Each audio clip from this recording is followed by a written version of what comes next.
Hello students, আমি Nitish sir জ্ঞানজ্যোতি coaching সেন্টারের পক্ষ থেকে তোমাদের প্রত্যেককে জানাই আরও একবার স্বাগত। তো স্টুডেন্টস, আজকে আমি তোমাদের সঙ্গে আলোচনা করব MDC tourism and travel management. যাদের সেকেন্ড সেমিস্টারে তোমরা যারা এমডিসিতে ট্যুরিজম অ্যান্ড ট্রাভেল ম্যানেজমেন্ট নিয়েছো তাদের জন্য কিন্তু আজকে 2024-এর জন্য পরীক্ষার জন্য একদম 100% কমন কিন্তু সাজেশনস নিয়ে আজকে আলোচনা করব। তো একবারে ক্লাসটি শুরু করার পূর্বে তোমাদেরকে বলবো, যারা এখনো পর্যন্ত আমাদের অফিসিয়াল চ্যানেলটিকে সাবস্ক্রাইব করনি তারা অবশ্যই চ্যানেলটিকে সাবস্ক্রাইব করে আমাদের সঙ্গে থাকো, পাশে থাকো। এছাড়া তোমাদের যদি কোনো অসুবিধা হয় আমাদের সঙ্গে সরাসরি যোগাযোগ করতে পারো। আমাদের অফিসিয়াল নাম্বার 7076398606 নাম্বার অথবা 6295916282 নাম্বার। তোমাদের টোটাল কোর্স ফি আগামী সেমিস্টার থেকে যেটা করা হয়েছে সেটা কিন্তু 1199 টাকা। যেহেতু তোমাদের 3টে মেজরের পার্ট রয়েছে সেই কারণে কিন্তু, এবং তোমরা যদি মেজর বাদ দিয়ে এসএসসি বাদ দিয়ে বাকিগুলো পড়ো তাহলে সেক্ষেত্রে 499 রুপিস কিন্তু কোর্স ফিটা আমাদের আগামী বছর থেকে থাকছে। তো দেরি কিসের, আজই যোগাযোগ করতে পারো আমাদের সঙ্গে। একেবারে আমাদের অভিজ্ঞ এক্সপার্ট টিচারদের দ্বারা কিন্তু তৈরি করা সমস্ত নোটসপত্র তোমাদেরকে প্রোভাইড করা হবে, তার সাথে সাথে ক্লাসেসও হবে। তোমরা জানো আমাদের লাইভ ক্লাস কিন্তু গত বছর একটা করে হতো, এই বছরও কিন্তু তোমাদের আমরা চেষ্টা করব যে দুটো করে ক্লাস দেওয়ার, কারণ দুটো করে ক্লাসের সম্ভাবনা এই বছর বেশি আছে। তো আমরা এই সেকেন্ড সেমিস্টারের পরীক্ষা হয়ে গেলেই তবেই আমরা সেটা ডিসিশনটা নেব।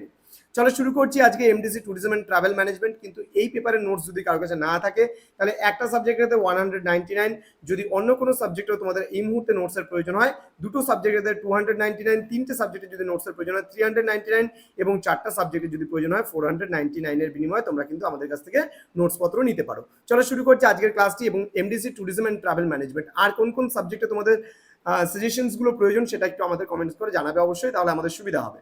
ওকে, দেখো প্রশ্নমান 10 এবং 12 একটা মতন করে তোমরা পড়বে। পর্যটন ব্যবস্থাপনার প্রকৃতি এবং সুযোগ সম্পর্কে আলোচনা করো। ভারতের চিকিৎসা পর্যটনের বিকাশ সম্পর্কে আলোচনা করো। পশ্চিম ও পূর্ব হিমালয়ের প্রধান পর্যটন গন্তব্য স্থানগুলি সম্পর্কে আলোচনা করো। নেক্সট, ইকো ট্যুরিজমের মূল নীতিগুলি কি কি তা আলোচনা করো। দেন রবিনসন বর্ণিত পর্যটনের ভৌগোলিক নির্ধারকগুলি কি কি আলোচনা করো। জাতীয় পর্যটন নীতি 2007 সম্পর্কে বিস্তারিত আলোচনা করো। দেন পর্যটন ব্যবস্থাপনার প্রকৃতি ও পরিধি সম্পর্কে ব্যাখ্যা করো। দেন বলেছে বিভিন্ন প্রকার পর্যটন সম্পর্কে লেখো এবং তাদের বৈশিষ্ট্যগুলি সম্পর্কে আলোচনা করো। তীর্থকেন্দ্রিক পর্যটন কাকে বলে বা বলতে কি বোঝো, ভারতে এই পর্যটনের বৈশিষ্ট্যগুলি কি তা আলোচনা করো। সাংস্কৃতিক পর্যটন কি, এই পর্যটনের নির্ধারকগুলি আলোচনা করো। অবসর, বিনোদন এবং পর্যটনের সম্পর্ক নিয়ে আলোচনা করো। পশ্চিম হিমালয়ের প্রধান প্রধান পর্যটন কেন্দ্রগুলি সম্পর্কে বিস্তারিত আলোচনা করো। ভারতে পর্যটন বিকাশের সমস্যা ও সম্ভাবনা সম্পর্কে আলোচনা করো। সাংস্কৃতিক পর্যটন কি, এই পর্যটনের নির্ধারকগুলি বর্ণনা করো। এবার আমরা আলোচনা করো 5 এবং 6 নম্বরের জন্য তোমরা স্ক্রিনশট করে নেবে অথবা লিখেও নিতে পারো। কোনো একটি পর্যটন কেন্দ্রের উপর জলবায়ুর প্রভাব আলোচনা করো। পর্যটন ও অবসর যাপনের মধ্যে অন্তঃসম্পর্ক বা আন্তঃসম্পর্ক বর্ণনা করো। দেন সাংস্কৃতিক পর্যটন ও তীর্থযাত্রামূলক পর্যটনের মধ্যে পার্থক্যগুলি বর্ণনা করো। নেক্সট রয়েছে ভারতের যে কোনো একটি ঐতিহ্যমূলক পর্যটন কেন্দ্রের নাম লেখো বা তাদের সম্পর্কে আলোচনা করো। স্থিতিশীল পর্যটন ব্যবস্থাপনা সম্পর্কে সংক্ষেপে আলোচনা করো। পরিবেশের ওপরে পর্যটনের প্রভাব সম্পর্কে আলোচনা করো। দেন কালচারাল ট্যুরিজম ও হেরিটেজ ট্যুরিজমের মধ্যে পার্থক্য লেখো।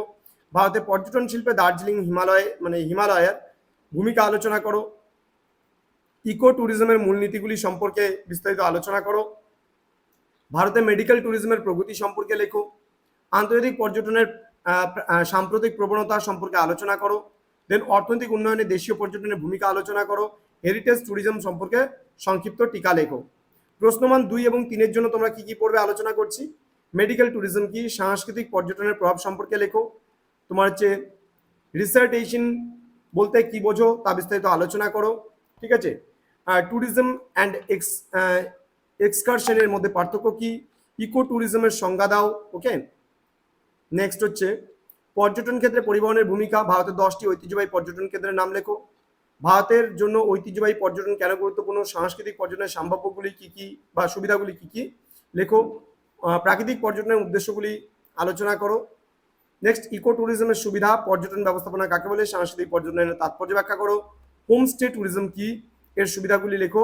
তীর্থকেন্দ্রিক পর্যটন বলতে কি বোঝো। এই ছিল আজকে তোমাদের সাজেশনগুলো। এছাড়া আমাদের কাছে যারা কোর্স নিয়েছো তাদেরকে আমরা ক্লাসরুমে যেগুলো নোটস প্রোভাইড করেছি প্রত্যেকটা নোটসে কিন্তু তোমরা পড়বে।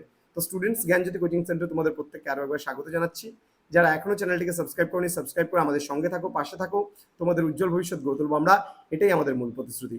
আমাদের অফিসিয়াল নাম্বার 6295916282 এবং 7076398606 নম্বরে তোমরা সরাসরি যোগাযোগ করতে পারো। আমাদের অফিসিয়াল ওয়েবসাইট ভিজিট করতে পারো www.gyanjyoti.info অথবা আমাদের মেইন ইউটিউব চ্যানেল রয়েছে নীলস নিভা, এছাড়াও বেশ কিছু ইউটিউব চ্যানেল আমাদের রয়েছে যেগুলোর মাধ্যমে আমরা তোমাদের জন্য অনলাইনে কাজকর্ম করে থাকি। তো স্টুডেন্টস, দেখা হচ্ছে খুব তাড়াতাড়ি পরবর্তী ক্লাস নিয়ে। তোমরা প্রত্যেকে ভালো থেকো, সুস্থ থেকো। Thank you so much, thanks for watching. After all, thank you.